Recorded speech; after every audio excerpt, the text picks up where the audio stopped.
বাংলাদেশ, চীন ও পাকিস্তানের ক্রমবর্ধমান ঘনিষ্ঠতা নিয়ে প্রকাশ্য উদ্বেগ জানিয়েছেন ভারতের প্রতিরক্ষা সর্বাধিনায়ক জেনারেল অনিল চৌহান।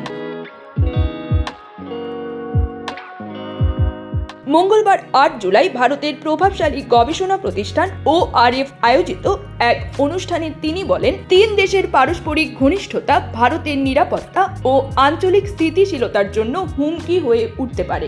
জেনারেল চৌহান বলেন, চীন, পাকিস্তান ও বাংলাদেশ নিজেদের কৌশলগত স্বার্থে একে অপরের প্রতি ঝুঁকছে। এই ঘনিষ্ঠতা ভারতের নিরাপত্তা ও স্থিতিশীলতায় গুরুতর প্রভাব ফেলতে পারে। তিনি আরও বলেন, ভারত মহাসাগরীয় অঞ্চলের কিছু দেশ ঋণ কূটনীতির মাধ্যমে ভারতের বিরুদ্ধে প্রভাব বিস্তার করছে।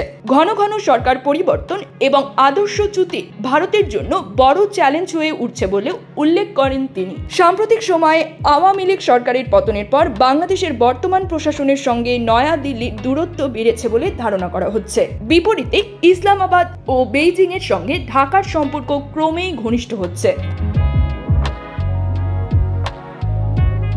চৌহান বলেন, সম্ভবত এবারই প্রথম দুটি পারমাণবিক রাষ্ট্র সরাসরি সংঘাতে জড়িয়েছে। পাকিস্তানের অস্ত্র সংগ্রহ নিয়েও উদ্বেগ জানান তিনি। বলেন, গত 5 বছরে দেশটি 70 থেকে 80% অস্ত্রশস্ত্র সংগ্রহ করেছে চীন থেকেই। এই প্রেক্ষাপটে দক্ষিণ এশিয়ার ভূ রাজনীতি ও নিরাপত্তা পরিস্থিতি নিয়ে ভারতের শীর্ষ সামরিক নেতৃত্বের শঙ্কা নতুন মাত্রা পেয়েছে।